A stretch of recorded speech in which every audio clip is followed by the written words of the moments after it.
हर doctor को ये जानना चाहिए, एज अ सपोर्टिव ट्रीटमेंट भी उसको लेना चाहिए। कोई भी डॉक्टर इसको अडॉप्ट कर सकता है, कोई भी स्पेशलाइजेशन। देखिए स्टेम सेल्स हमेशा सपोर्टिव ट्रीटमेंट तो रहेगा ही रहेगा, क्योंकि Okay. पेशेंट्स देखिए पूरी दुनिया से यहाँ आते हैं, हम्म, तो मुझे पूरी दुनिया में जाने की जरूरत नहीं है।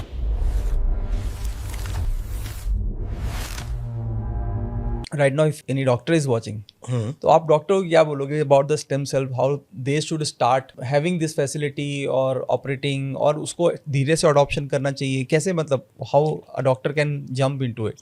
देखिए स्टेम सेल्स हमेशा सपोर्टिव ट्रीटमेंट तो रहेगा ही रहेगा, ओके। चाहे कोई भी हो। मैंने जैसे बताया कि डायबिटीज में अगर किसी को आप मेडिसिन दे रहे हो एक लेवल तक, फॉर एग्जांपल मेरे पास एक पेशेंट अभी ही आया था थोड़े टाइम पहले, उनको किडनी, एक ही किडनी था, उनको डायबिटीज था, उनको हार्ट का इश्यू था, उनके लिए कोई चॉइस, तो मेडिसिन लेने के बाद भी उनका शुगर डाउन नहीं हो रहा था। Okay. इंसुलिन ले रहे थे लेकिन शुगर का लेवल डाउन, तो हमने ये एज ए सपोर्टिव ट्रीटमेंट हमने स्टेम सेल्स दिया, लेकिन नाउ ही इज गुड। मैं आपको बताऊं तो इंसुलिन लेना उनका बंद हो गया अभी। Okay, heart condition is very good, very good. Kidney तो वैसे भी पहले से एक ही था उनका, लेकिन आप देखोगे तो आप जो साइकिलिंग करते हैं, आज भी आप उनको फोन करिए वो इंसुलिन नहीं ले रहे हैं, उनका शुगर एकदम नॉर्मल हो चुका है। Very nice. तो ऐसे काफी पेशेंट्स हैं जिनको हमने उनका शुगर में जैसे इंसुलिन लेते हैं तो इंसुलिन बंद करवाया, लेकिन एक बेसिक लाइफस्टाइल उनको मेंटेन करनी पड़ती है। सो कोई भी डॉक्टर इसको अडॉप्ट कर सकता है, कोई भी स्पेशलाइजेशन का। बिल्कुल। और उसमें इधर वो अपने यहाँ फैसिलिटी रख सकता है, नहीं तो किसी के साथ कोलैबोरेट कर सकता है, जी। But it can act as an a very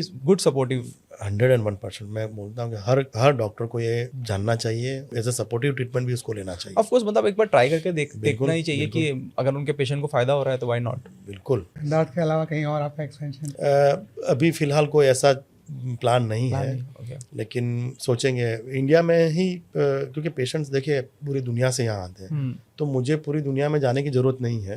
उतना टीम भी ऐसी होनी चाहिए जो प्रॉपर उसको मेंटेन कर सके। अगर मैं यही चीज कहीं और कर दूं और टीम ऐसी ना मिली शायद, तो हो सकता है बहुत मुश्किल से यहाँ तक हम पहुंचे। लेकिन दोनों साइड्स हैं, नेगेटिव साइड्स भी लोग बोलते रहते हैं इसके बारे में, पॉजिटिव भी बहुत है लोग, तो वो सब कुछ क्लीन करके हम लोग यहाँ तक पहुंचे। ओके। अब हम कोई ऐसा चांस नहीं लेना चाहेंगे कि जैसे कोई ऐसी टीम आ गई और उसके वजह से नाम खराब हो जाए। तो एक प्रॉपर टीम मिलेगी तो definitely will think about it, बढ़ सकते हैं। हाँ। तो MBBS डॉक्टर भी ले सकता है, और अगर पोस्ट ग्रेजुएशन है वो भी ले सकता है। आप किसको प्रेफर करते हो? हाँ, कोई भी हो सकता है इसमें कोई ऐसा वो नहीं है, कोई बड़ी प्रोसीजर नहीं होती है उसमें, ऑब्जर्वेशन होता है जो कोई भी डॉक्टर कर सकता है। सो MBBS डॉक्टर भी है जिसके पास काफी एक्सपीरियंस है and he want to learn, of course he can come to you learn और सम अदर रिसोर्सेज, लेकिन वो एक अच्छी फील्ड है जहाँ पे वो मतलब मूव कर सकते हैं। जी बिल्कुल। आपका तो एक करियर मेरे ख्याल से एग्जाम्पल है उन सब लोगों के लिए। बिल्कुल हो सकता है और कर ही सकते हैं, लेकिन जैसे मैंने बताया कि इतना इजी नहीं है। लोग,